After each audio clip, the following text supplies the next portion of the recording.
Thank you, everyone. So my name is Mikaela Jade, and I'm a Cabral woman from the Darug-speaking nation in Sydney, Australia.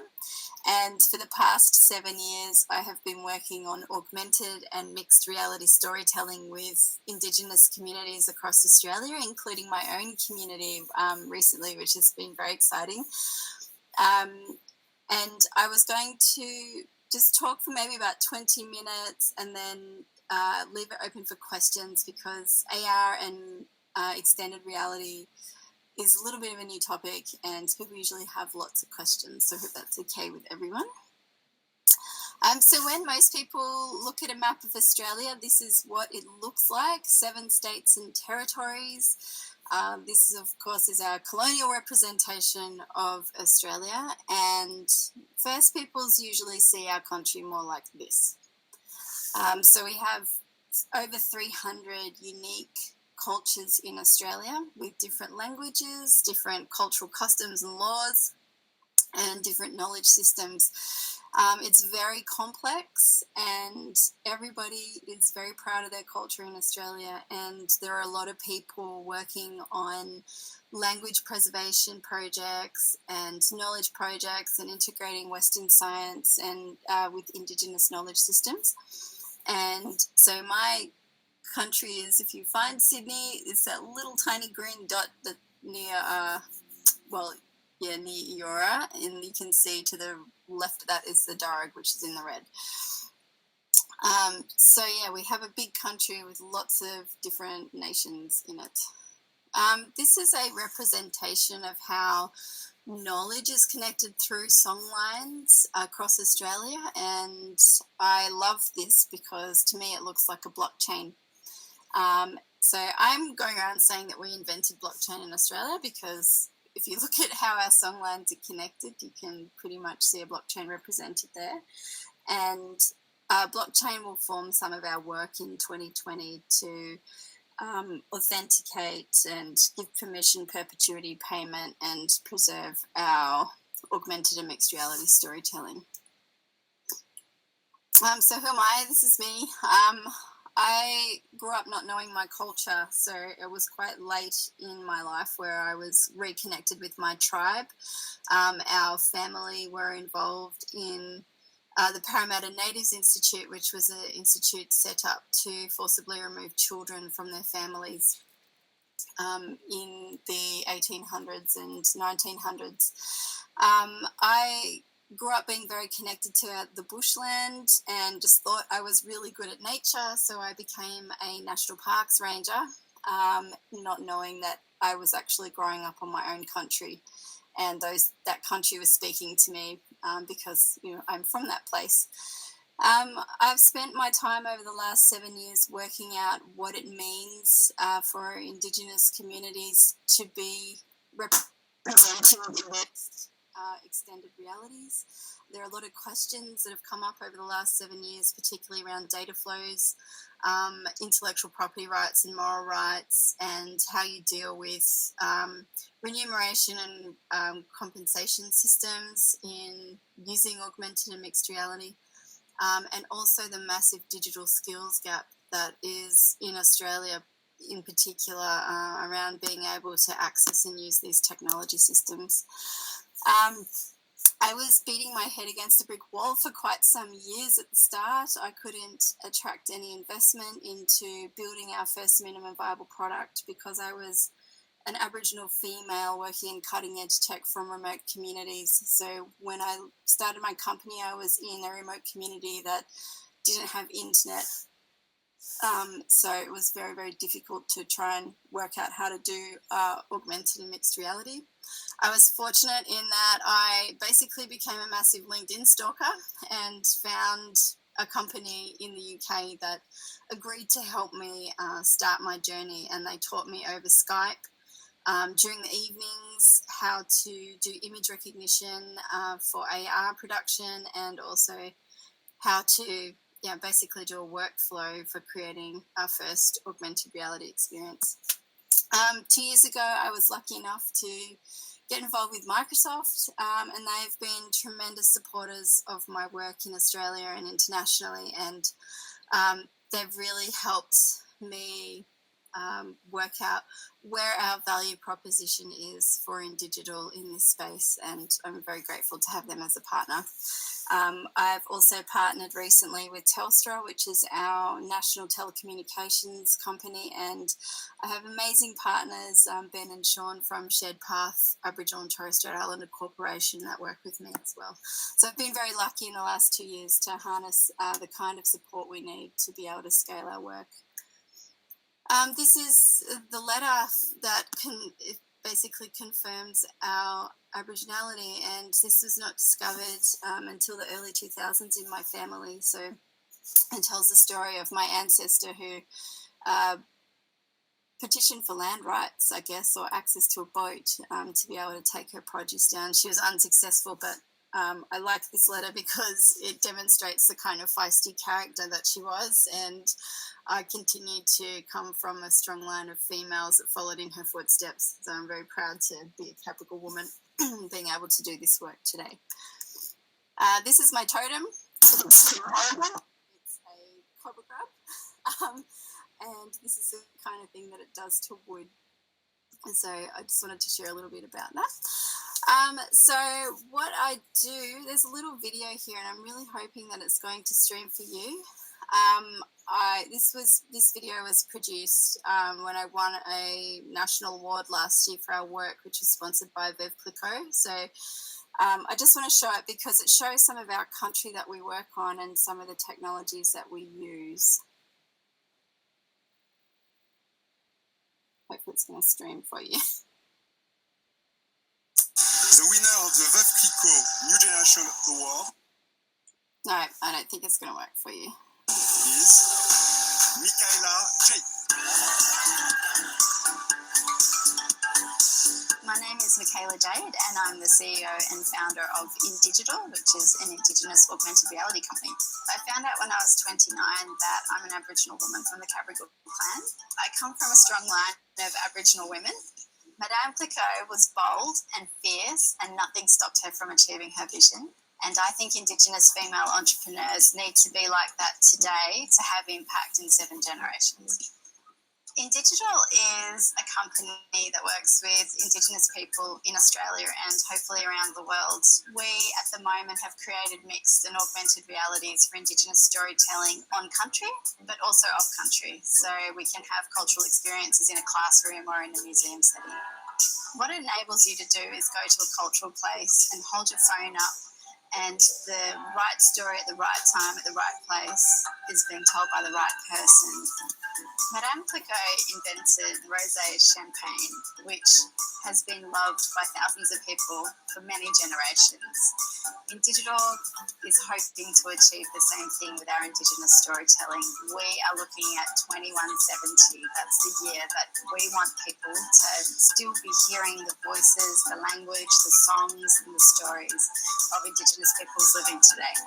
The Veuve Clicquot New Generation Award is so important in establishing and amplifying the narrative that young women are powerful, fierce entrepreneurs that can achieve their dreams. And I'm so proud to be an ambassador or winner of this award now, particularly for Indigenous women who may not feel that they have a place on a stage like this. They do.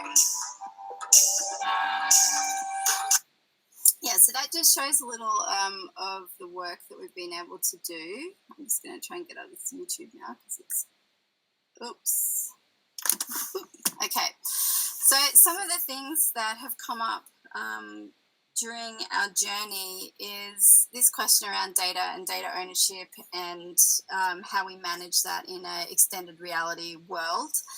And as a first-time app developer 7 years ago, I started grappling with these questions around data being collected on us and through us using these technologies. So there's a lot of biometric sensors that are involved in virtual, augmented and mixed realities, even more so now than when we first started. So there's a lot of personal information that's collected on users and spaces. So having an understanding of what data is being collected on you and through you is really important. And when we work with traditional owner groups. We make sure that they fully understand what's involved in using this technology. We also talk about who owns that data, and again, that's really important because going into the fourth industrial revolution as we are now, data is money, and our people have immense opportunities to help support communities through our cultural data, but we need to be able to own that data in order to get the benefits of that. Also understanding where the data is stored. We talk a lot to communities about digital sovereignty and about whether they're happy for their data to be hosted off country. And if they are, that's okay. But if they're not, then we need to work out solutions for them to host it on country. And how do you control the data to make money from the data is another conversation that we have with communities before we produce anything with them. I just like to put this up. I know everyone is probably in tech, so you probably realize the difference between virtual, augmented, and extended realities. This is just a nice little diagram that helps people who probably aren't familiar with the tech to understand how it works.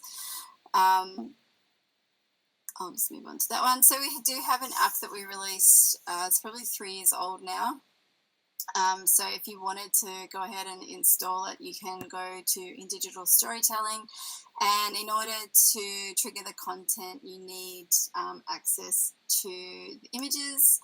And this one is one of the cards that we worked with the Kakadu community a couple of years ago to produce. So Neville Namanyok is the traditional custodian of this story. It is a story of a Namande. And the Namande is a spirit being that lives on the stone country in Kakadu and is really a custodian or a guardian of walking the right way on that country. So when you can see Namande in 2 dimensions, you can see he's obviously a guy. Those things are not tails and penises. That's actually his clothing. And you can see that it looks like what is breast coming off under his armpit there. That's actually a dilly bag. And you can see that he has very big claws and a really big tongue and a really quite a long neck. So this is a picture of Neville, who's the custodian of that story, and this is him with the 25,000-year-old Namande painted on the rock on his country. So in order to take it from a rock art representation, we worked with Neville to try and sketch out how Namandes look when they're standing upright. Obviously, if you're doing something in 3 dimensions and animated, you need to get the proportions correct. So we worked with him to look at how Namande looks from each of the angles. And then we worked in Unity and Maya to do the 3D representation without any of the skins or anything rigged on it, just to see and work with the traditional owner to make sure that the representation was culturally authentic and how he sees Namande when he sees them on country.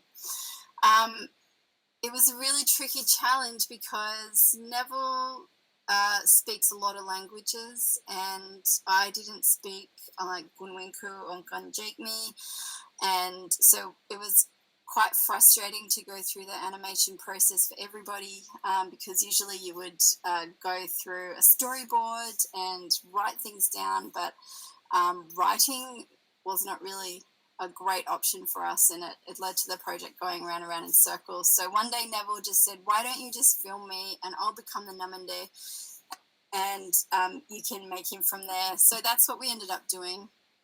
So this is Neville being the Namande.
Yeah, so when you get to see the Namande, you can see that he moves exactly like Neville expressed in that video, which was pretty groundbreaking for us because it helped us figure out a new way to be able to map cultural dancing.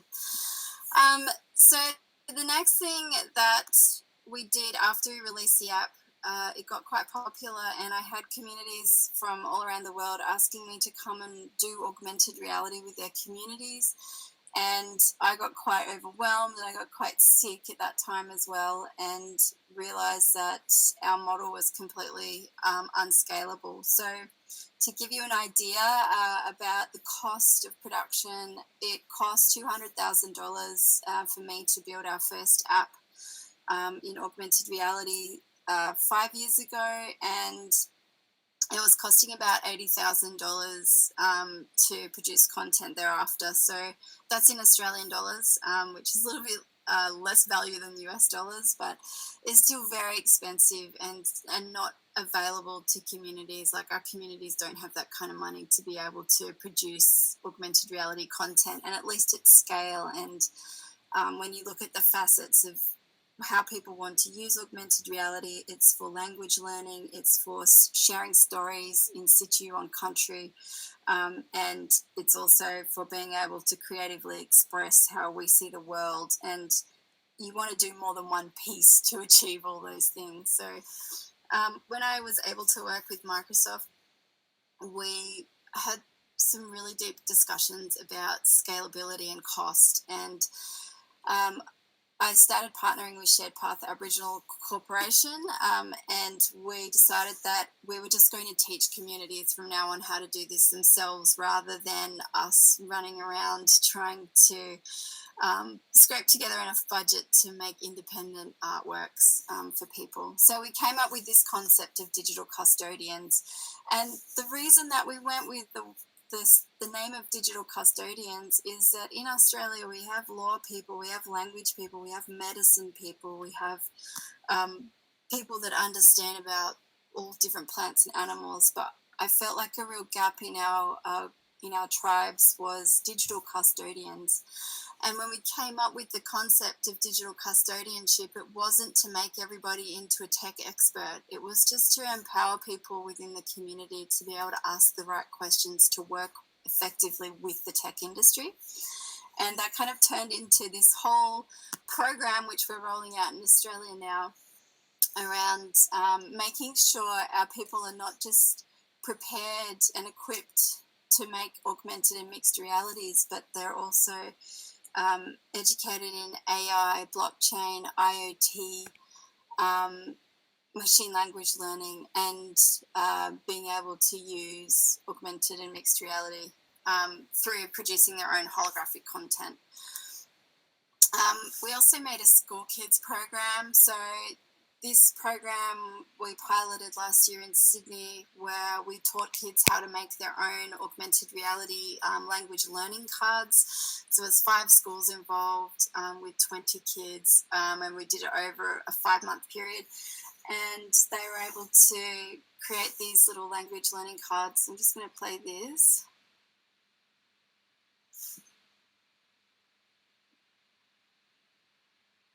Hopefully it's going to play.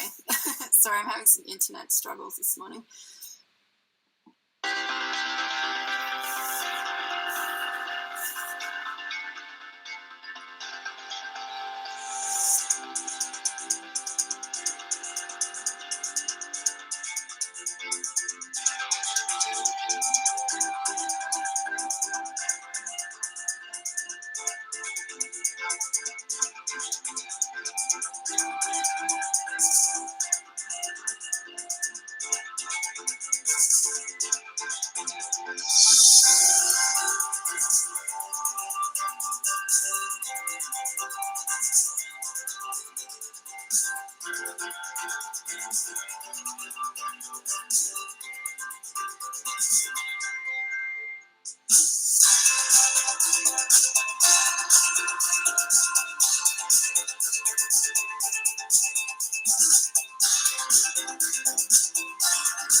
Yeah, so you can see with those kids something.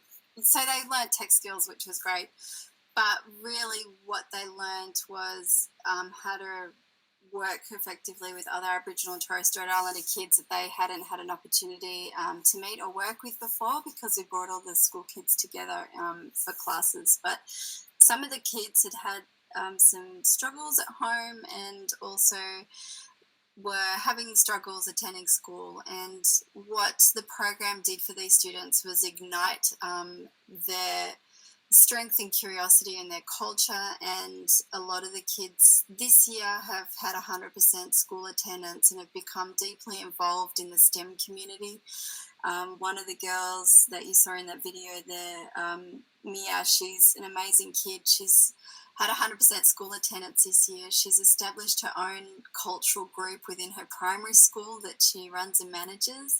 And she has been showcased by the Sydney Morning Herald this year and has had an opportunity to present to the heads of the New South Wales Education Directorate. And just the confidence building that's happened through the program for Mia has been pretty amazing. And we're really looking forward to seeing how this scales out nationally for other kids. So this is just a little representation that one of the kids built.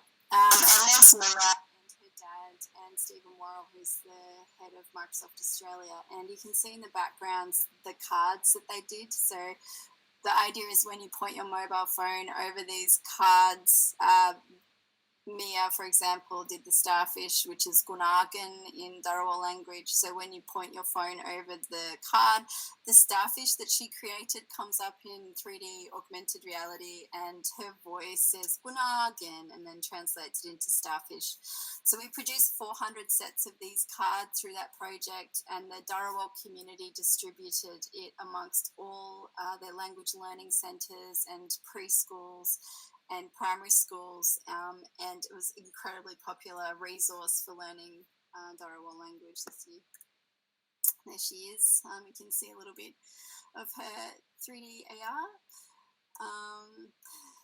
We also realised that there's a lot of value in being able to upskill elders and older people in the community in tech skills development as well. And so with Microsoft support, we were able to bring 31 Indigenous women from Northern Australia into a program which we call Digital Custodians for Communities, and they were able to have hands-on experience in AI, blockchain, IoT, and mixed reality production, and a little bit of coding as well. These women are pretty amazing women. We also were able to invite someone from the Diné Navajo Nation and someone from the Tlingit Nation in Canada, which was really valuable for us, and I was really pleased that we were able to bring some sisters from other communities around the world to join us. Some of the women went on over the 12 months to teach themselves 3 languages of coding from remote communities, which is a pretty incredible feat. And the ideas that they're working on at the moment with Microsoft engineers around health, education, chatbots, and sustainable fisheries management. So they came up with some pretty amazing concepts now that they had the experience in dealing with with different fourth industrial revolution technologies.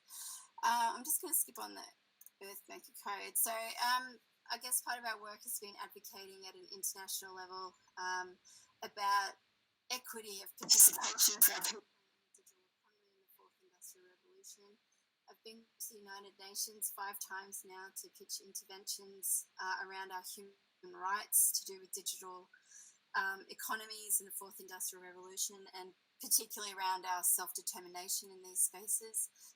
And I've just gotten back from Dubai a couple of days ago, where I was able to work on the virtual and augmented reality Future Global Council, which I'll be part of for the next 12 months at the World Economic Forum, looking at what these technologies mean for our peoples in particular, but all peoples, and looking at the risks and challenges presented by fast-moving technologies such as extended reality.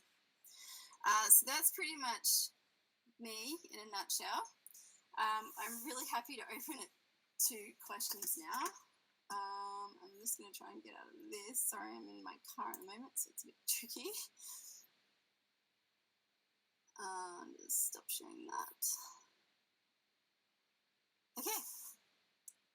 Yeah. Have you got any questions? No questions in the chat yet, but I think the question I had was maybe some of the challenges you face using augmented reality in like remote locations. What are some of the solutions that you've come up with, or challenges that you faced? Obviously the challenges involved a lot of AR production is related to cloud streaming services. So we had to build a different technology solution that enabled all the content to be loaded into mobile devices when there's an internet connection, and be able to be triggered independently from an internet connection. So that took a couple of years to work out how to do that. There's some pretty good solutions for that now, but at the time it was really challenging. Actually, it was more challenging trying to get the tech industry to think about why being able to use AR offline was really important, because not many people that I worked with had experience of living in a remote community, didn't quite understand why internet and accessibility was such a challenge. So there was lots of conversations around, was this needing to be a key feature of our product? And yes, of course, I said to the technology community I was working with that if we couldn't do it without internet, then I wasn't going to build it, because a lot of our communities aren't connected to the internet or adequately connected yet, and we can't wait for connections to arrive in our community before we get across all these technologies and our way of participating in future economies. So we built it.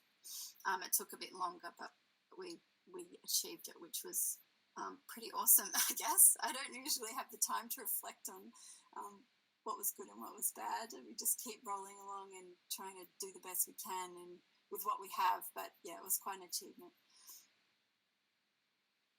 Awesome. So you're over on like the whole other side of the world.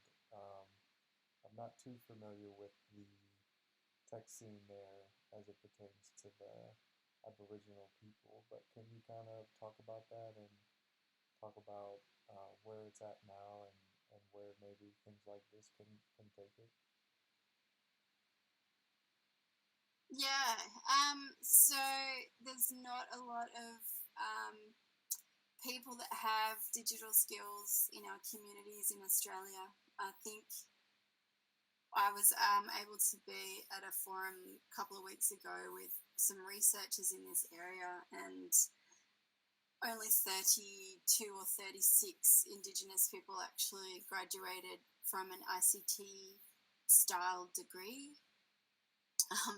So we have less technologists than we have accountants now, which is amazing. And I think the other challenge is people being exposed or having access to this kind of technology. And in Australia, it's challenging, but being able to work in Dubai with people from Nigeria and other global south regions, it was just crazy to see how government taxes and tax import duties and stuff make technology completely unreachable for minority groups.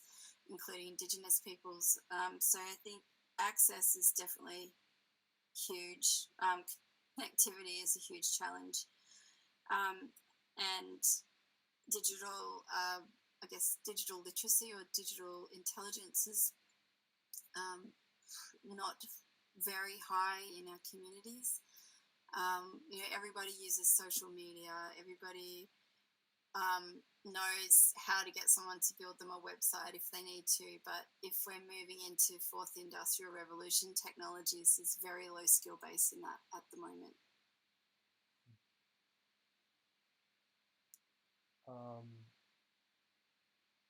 Follow up to that, is there, here in the States, they have what's called boot camps. Is there that same kind of education there as well? Yeah, so there's hackathons, and there are boot camps, and there are business accelerators, and those kind of things here, but mainly they're in the city. So it's very, very rare that people in regional or remote communities would have an opportunity to attend something like that.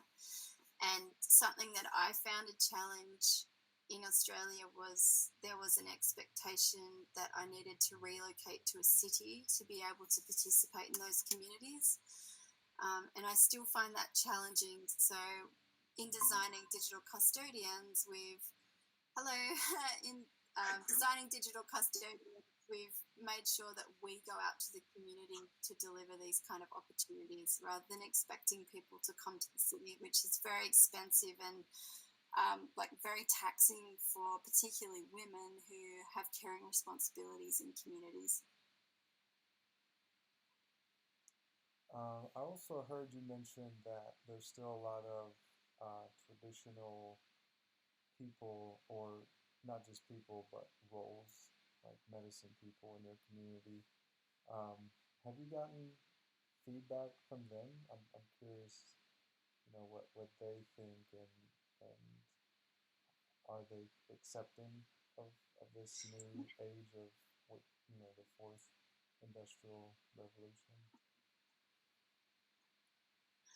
Yes, and I don't just get to work with Australian cultural or elders. I get to work with elders from all around the world, particularly at the Permanent Forum on Indigenous Issues.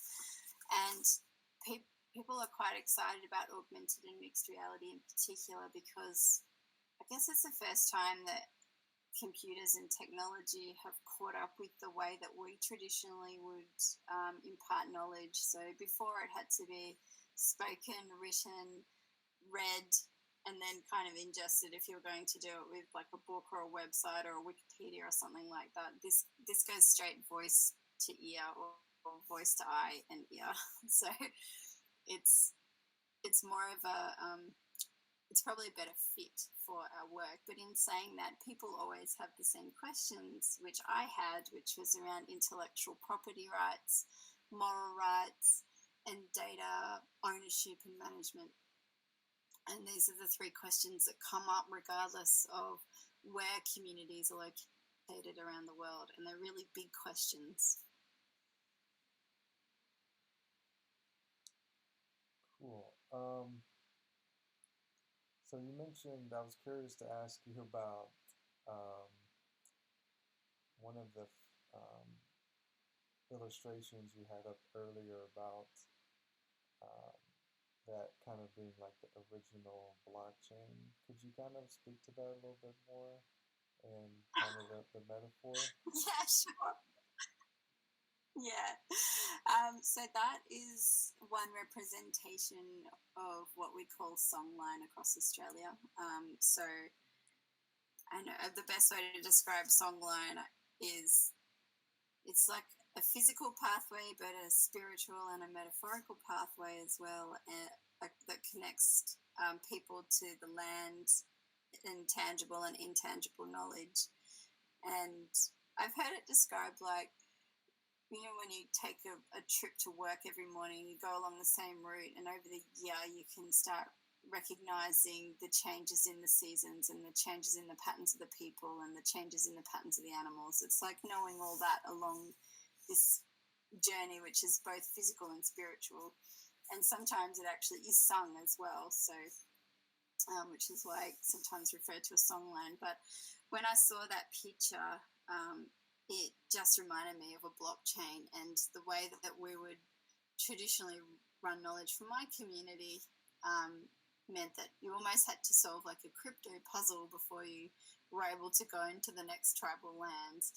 So when I looked at that picture and looked at maps of blockchains in my research, I was like, wow, they're very, very similar in maintaining the permission of information flow and the provenance of that information and the perpetuity of the information. So the information that's been shared across songlands across Australia is at least 80,000 years old and has very high integrity of the knowledge. So it's just now that Western science is saying, oh, actually that did happen then. How did you guys know?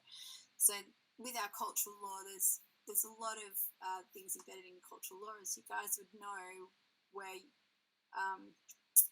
the integrity of the information is maintained over tens of thousands of years. So that's the hope for blockchain too. So that's why I like that picture. And, I think the way that a blockchain works is not, it's not unique to the blockchain itself. It's how traditional knowledge has been passed on for a really long time to maintain its provenance and permission and integrity. Interesting. That's really cool. So I'm curious to hear, like, it sounds like a lot of these things are just starting to get kicked off in your community. What are you kind of envisioning, like, in the future, this, like, how this technology will be used, and I guess kind of some of the bigger goals that you have? Yeah, so I think extended realities will have a huge place in us being able to teach language to future generations because a lot of our language is non-verbal. And when you make holographic representations of language speakers, you can capture all those non-verbal parts of the language as well. So sign languages and facial expressions and other things that are, non-audible parts of our communication. Holograms are great for that. So I feel like that is an area that will probably expand. And I'm about to go do a master's in cybernetics because as the mineral extraction resource industries wind down, synthetic biologies and knowledge about nature and mining nature is becoming more of an industry now. And because our peoples own or control quite a lot of natural resources in Australia and internationally, I think there'll be immense pressure on our people to get involved in these industries. And in the next few years, we'll be focusing my attention on how do we protect our intellectual and cultural property about nature and natural systems and biology. So we don't have our cultural knowledge mined. And something that someone said to me at the United Nations a few years ago has really stuck in my head. And it was a traditional owner from Panama. And he said, they've taken our hardware first, which is our land, and now they want to take our software, which is our mind and knowledge about how things work. So I've really been focusing my attention on future economies and how our peoples have self-determination in those economies.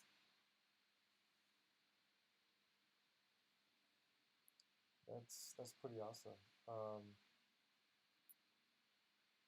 So we have like a few minutes before the next speaker. I don't have any questions. I think the chat people are mostly watching, which is good as well. Um, but That's good. did you want to like maybe make a closing statement? Um, if not, we can close now and prepare for the Yeah. next speaker.